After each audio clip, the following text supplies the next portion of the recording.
Hey there, welcome back to Tennille Talks. This reading comes with a trigger warning because of some of the things that I'm going to discuss. I want to say that at the beginning. This is a reading about the methods that a specific group, in terms of a group, I'm talking about a secret group, something that exists that many people don't know is around them, right? And so these group members could be in your family, or they could have been people that you worked with, or even had some type of intimate connection with. And so I am going to describe to you the way this secret group gets their wealth, right?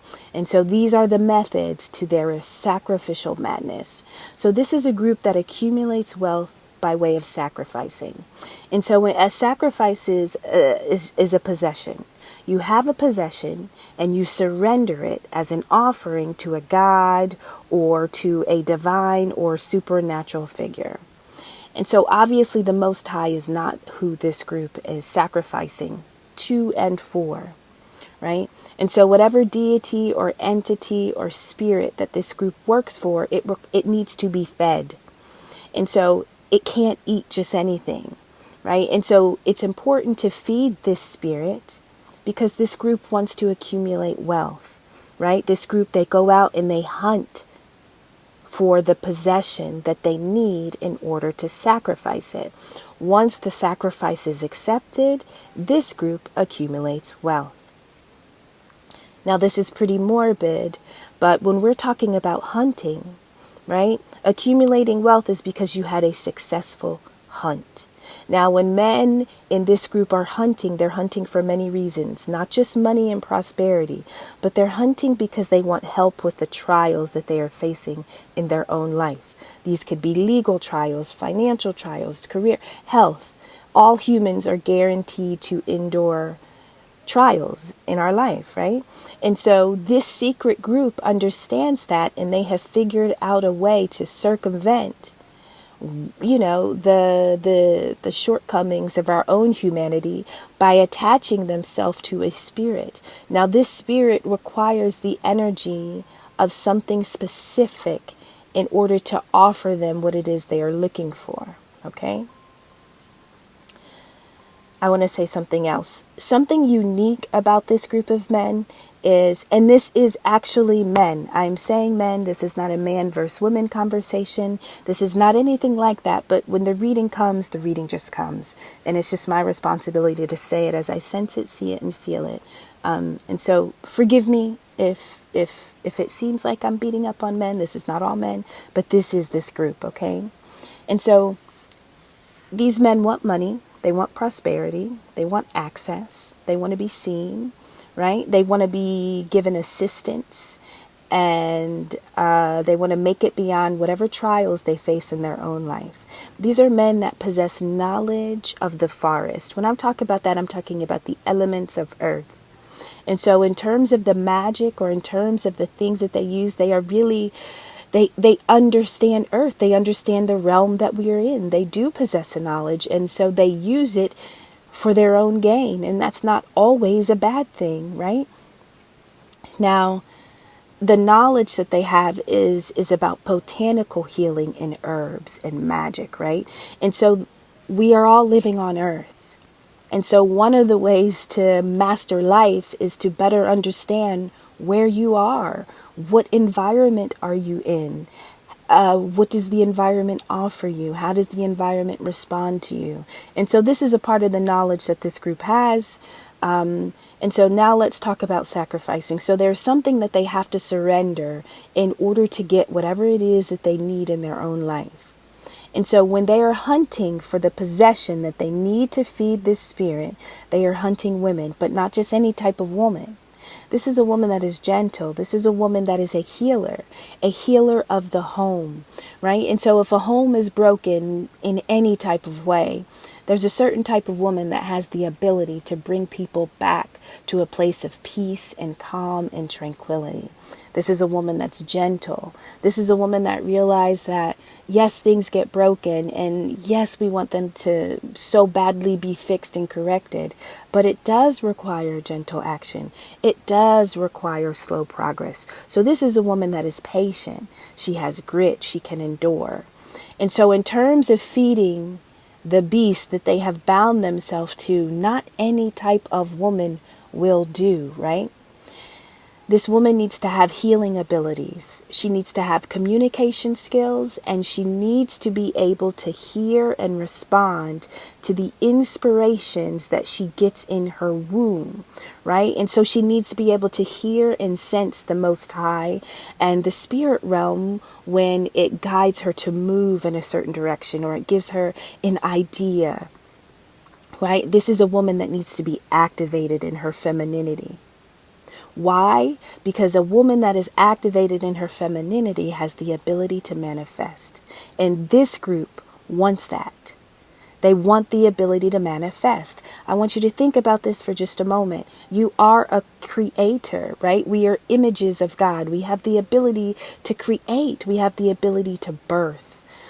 And when we are talking about demons or demonic spirits and entities, they do not have that ability, right? And so they rely on sacrifices and vessels of divine beings and able to be able to mimic what it is that we are able to just naturally do, right? Spirits without bodies are truly envious of humanity.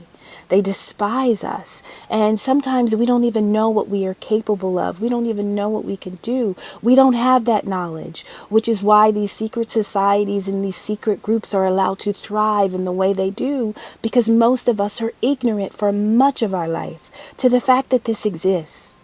Now, there are 3 specific ways that women are hunted. And this is where we get to sensitive information, but this is literally how the energy came out.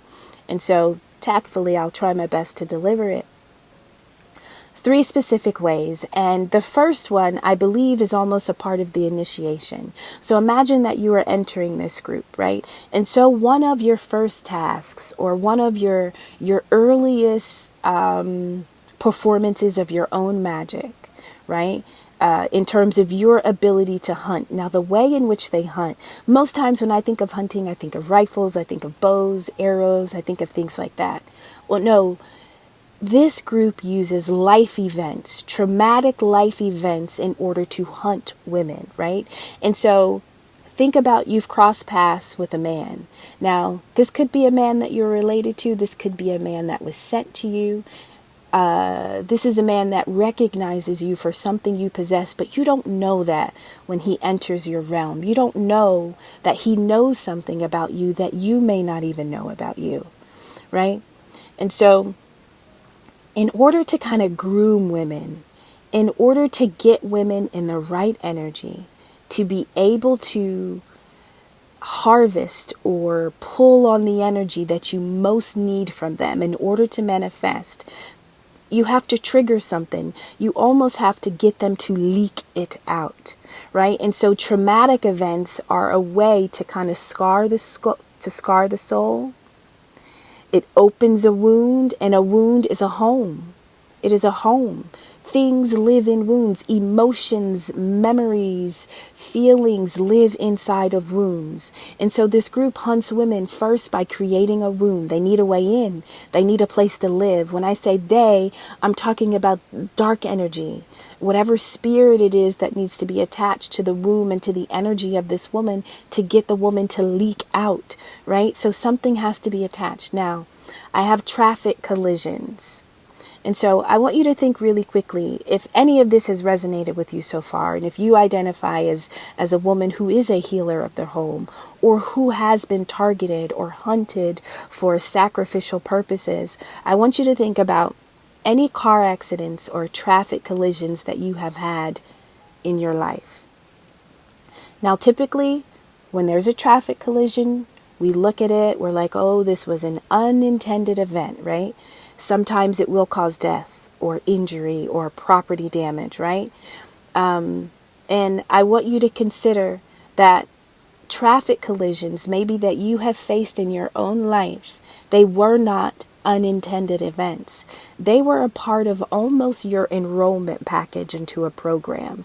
So if you are being hunted, your life, not you, your life has been put on a course, right? And the way your life unfolds, this course has certain roadblocks.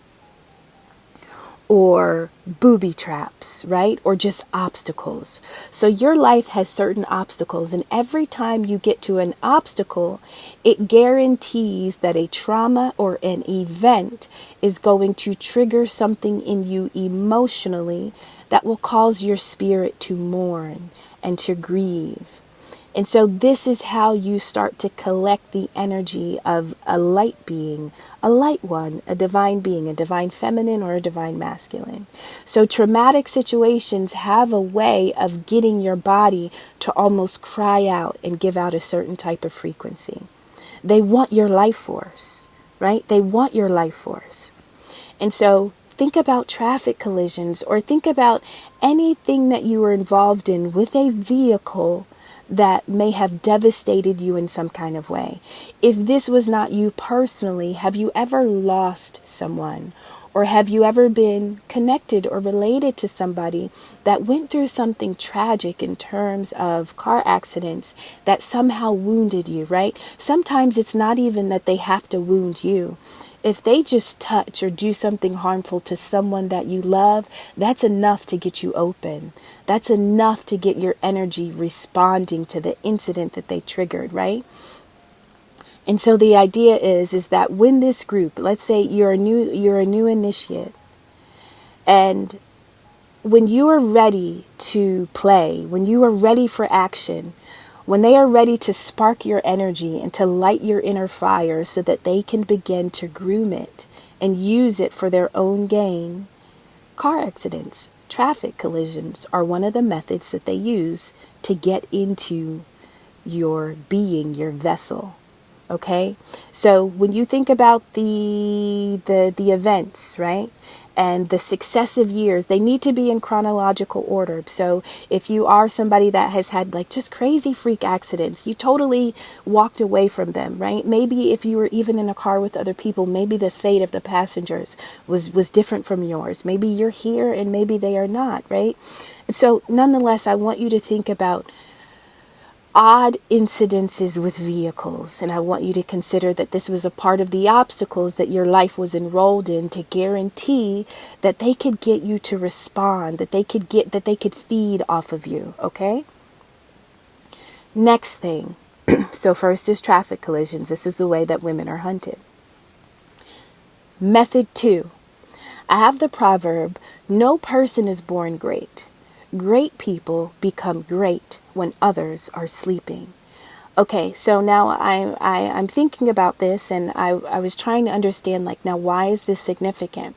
Well, for many reasons, right? When we're talking about becoming great, we're talking about becoming significant and prominent, right? You want to be distinguished, right? Because you want people to consider you to be important. You want people to look at you as being substantial. And so in order to guarantee that is the position that you can have in life, you have to be willing to do things that other people, common people, may not naturally think of doing. And so I get this in many ways, right? And so when everybody else is sleeping, which means when we are all unaware, when we are not conscious, when we don't have knowledge that this group is even moving and planning and plotting and existing, they are growing. They are becoming great. They are rising, right? They are significantly expanding their own reach in the world. And we consciously have no idea that this is existing. Now, I also take this another way. In your sleep, as the woman that is targeted, right? Not only are there traffic collisions, but the next one is to attack you while you are sleeping. So we are talking about dreams. Okay, and the idea is that when you're dreaming, you're vulnerable, and depending on how knowledgeable you are and how control you are of yourself when you are asleep, and whether or not you have the ability to recognize that you are dreaming, you know that you are responding. Can you control your dreams? If you have a dream and about an event, do you have the ability to I don't know, I guess literally just be in control of how the dream plays out? You're conscious. You recognize that That's just you in a different realm doing something else, at the same time that your body is asleep in this realm. It's consciousness. But I believe that this group likes to specialize in some type of dream magic. Why? Because when you're asleep, you're unaware, right? And so they like you to be active, they like you to be alive, but they also like you to be they like a part of you to be dormant. So they need a part of you to be alive and living and breathing, but they almost want to turn you off so that they have access to you. This kind of got me thinking of anesthesia and propofol, for instance, right? And so that's a common drug that you get when you're in surgery. And so the idea is that anesthesia, it provides amnesia, right? So you're not going to remember what happened, but also it mentally detaches you from whatever the procedure or the event is. And so, one, this is a group that can use drugs while you are asleep to do whatever it is that they want to do to you. Two, this is a group that will use dream magic to enter your dream realm in order to push or to sway or to coerce you to do certain things or respond certain ways or to plant certain seeds, right? This is a group of cowards. And so they like you to not see them coming. They like you to not even know they exist, right? And they want to get you when you are vulnerable, which is why it's so important to put you in a place of vulnerability, which is why trauma is needed. Because if you are traumatized as a result of a car accident, right? If your car accident has just triggered financial issues and now you've got health and recovery, they need you to be vulnerable. This is not a group that's really ready for war. No, they don't want war. They don't want war, right? They want to move in secrecy. They want to stay hidden.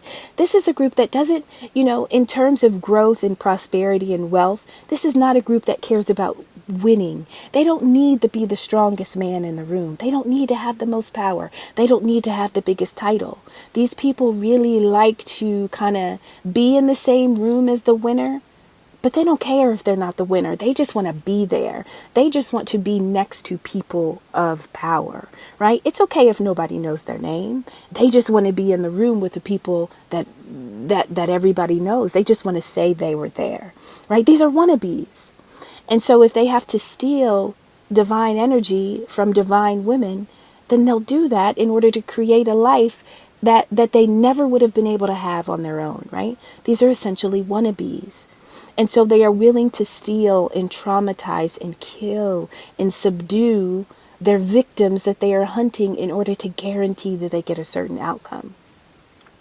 So we talked about whenever you're ready, like I feel car accidents are kind of like phase one, right? Or that's a way to kind of get somebody initiated. Not the member, yes, the man becomes initiated by being able to trigger traffic collisions. But also this is how you kind of get your victim warmed up. You kind of see what they're made of when you put them in an accident, because you want to see their energy. You want to see how they respond. You kind of just want to observe and watch them. This is literally what they do. Now, in terms of the sleeping, and I talked about anesthesia and, dream magic, this could be a way that they cause death. But I'm also seeing is that they like to be invisible. And so the idea is that let's say somebody fell asleep or died in their sleep. I'm sorry, somebody dies in their sleep. This is the way that the group grows, right? And so I want you to consider that in this group, death is actually a quota, right? Death is a quota. Kills. It's a successful hunt. It is a successful hunt when somebody transitions. And so the way they look at the dead and the way they look at death is not like how a common human would look at it, right? Right? And so in order to hold on, give me a second.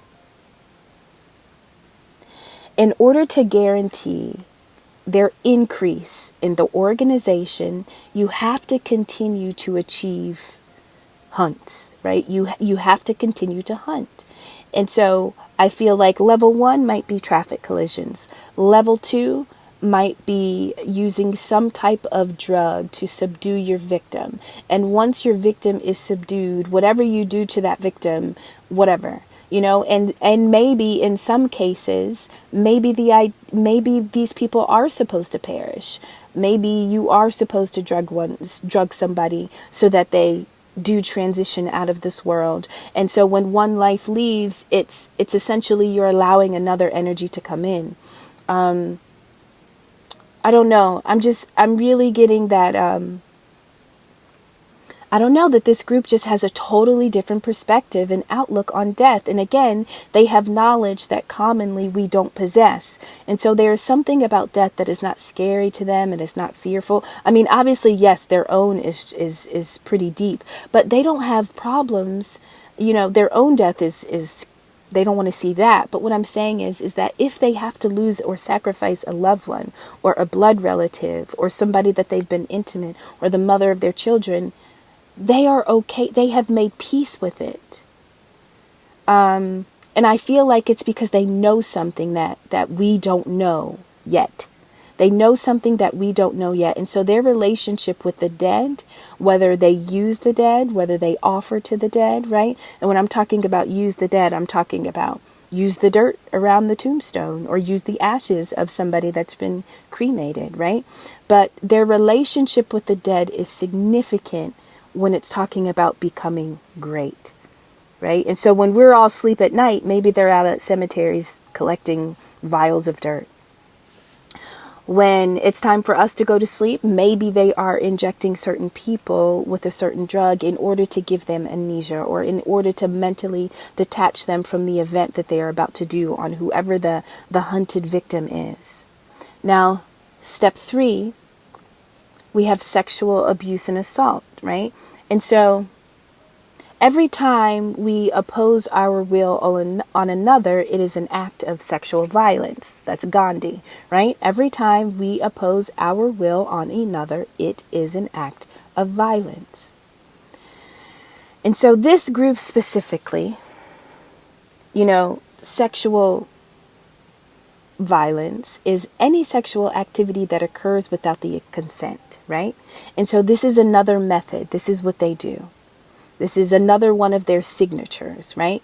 You got the car accidents, whatever they do when people are sleeping, or whatever they like to do during the night, the witching hour, midnight to 3 a.m. There's something about night or sleeping, or there's something about that is significant to this group and to how they like to grow. So they like to grow when everybody else is at rest.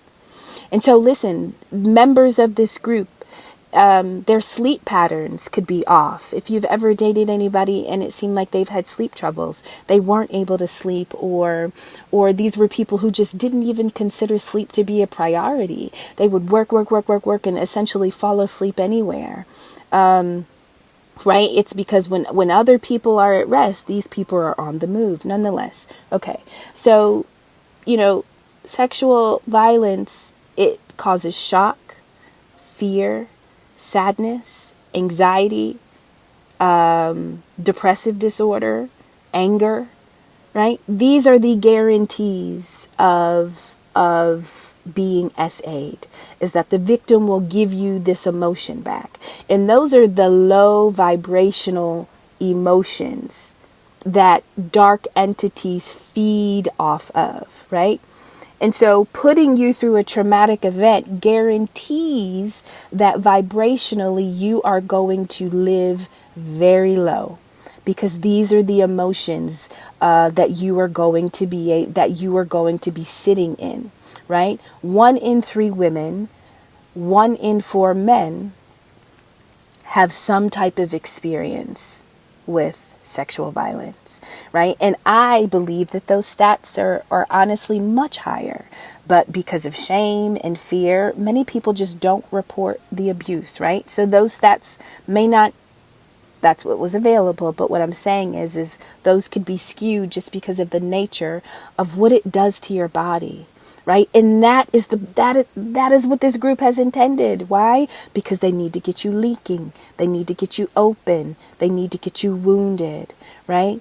And so the idea is we have a solar plexus. Our solar plexus is responsible for our strength, our ego, our power, our self-esteem, right? And so when our solar plexus is out of balance, we have uncontrolled anger. We're always irritable. We have low self-confidence, right? Our emotional state has been altered as a result of a violence that we have endured.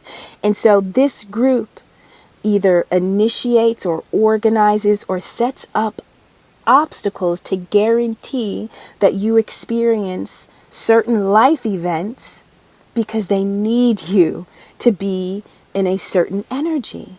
Why? Because it's easier to feed on you when you are emitting a certain vibration and frequency. And when we're talking about feed on you, we're talking about the entity that they have made a deal with, the entity that they are bound and attached to, right? And so your chakras need to be blocked or stuck or not turning. And so they want to essentially shut down your own electrical system. They want to mess up your system so that it's easier to override you, so that it's easier to deplete you and to suck life away from you.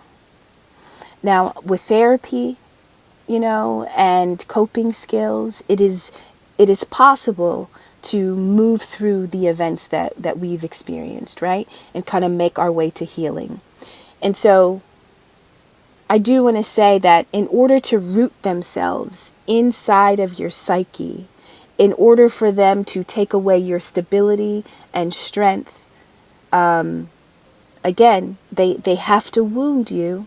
And many times this will begin in childhood. The grooming begins in childhood. Listen, just your birth chart and your birth name has a way, and your birth time and your birth location has a way of revealing what was happening in the sky at the time you landed on Earth. And when you think about the law of correspondence, as above, so below, when you landed on Earth, when you were born, the skies looked a certain way. The way the skies looked matches the energy that you came into this world with. And so there are many people that understand that reading your birth chart is going to reveal certain things about your character. Just because of when you fell below, above was positioned this way, right? Which mimics you. It's a snapshot. You are a snapshot of the stars, and your birth time reveals what was happening. I hope I'm making sense when I say that. So childhood, grooming you in childhood, being abused in childhood, being assaulted, experience violence, trauma, it literally is like you are enrolled in an obstacle course. I'm going to break it down a little bit. You've been enrolled in an obstacle course. Your life is set up as an obstacle course, right? And so every time you get to an obstacle, it's supposed to hurt you, wound you. Right? And then you go to the next one, wherever they have set it up in your life. Maybe this one takes place in your job. This one is going to be an obstacle in your relationship. Well, this one's going to happen in health, right? Obstacles are set up to guarantee that you are on a cycle of, imagine having an IV in your arm and there's just the steady drip.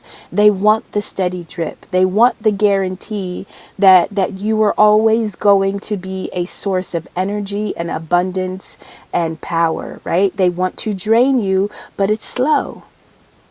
It's slow. Everything isn't just about death. Right? Sometimes they want your life to die, but your body to live so that they can have access to the energy that you have no way of tapping into because you're too wounded, right? The traumas have been too great.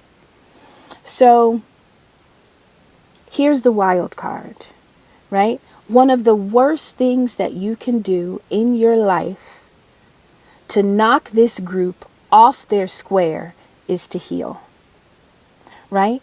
When you start healing wounds, you start closing access points.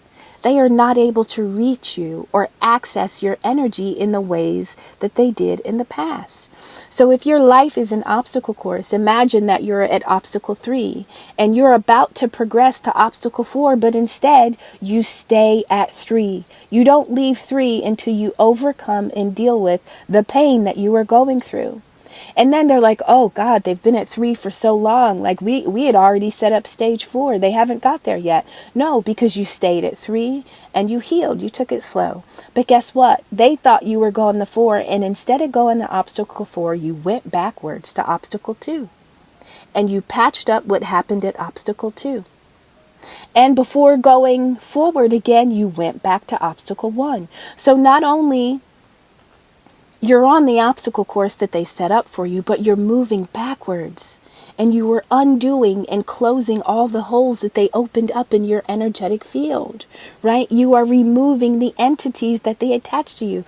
Shame is an entity. Fear is an entity. Regret is an entity. Depression is an entity. Anxiety and anger, those are entities. And so when you begin to heal, you begin to remove the entities that they attach to you by way of traumatic events. And so healing is something that they never really expect, right? It's something that they never really expect. So when obstacle 3, you go backwards to 2 and 1. You're going to go to 4 because you've been enrolled. You're going to go to 4, but when you show up to obstacle 4, you are in the same body that you've always been in, but you are unlike anything they've seen before. They don't know how to respond to you. They don't know how to heal, right? Because they've never seen you without your wounds. And so now they have to adapt. Now they have to figure, well, how do I get this thing back on track? Right? And so it really, when people say heal, I know it seems like, oh, we hear it all the time. It's like, but the reality is that you are at war. And you cannot fight at your best if you are perpetually wounded and if you don't stop to bandage and to mend your wounds. And so when you heal, you become stronger as a result of the wound, because not only did you endure the impact, but you got yourself back, right? You recovered, you restored yourself. And so to be able to heal all the things that they have done to you, it makes them powerless. And all the while, you're tapping into your divinity. I mean, this is light. This is what was encoded in you to do. This is what you were supposed to do, but you weren't supposed to find it. You weren't supposed to know that you could do this, right?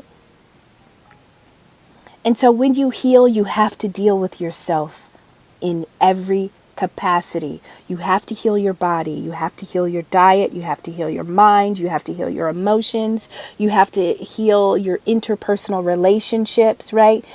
Everything has to be touched when we're talking about healing, because trauma impacts every aspect of our world and experience.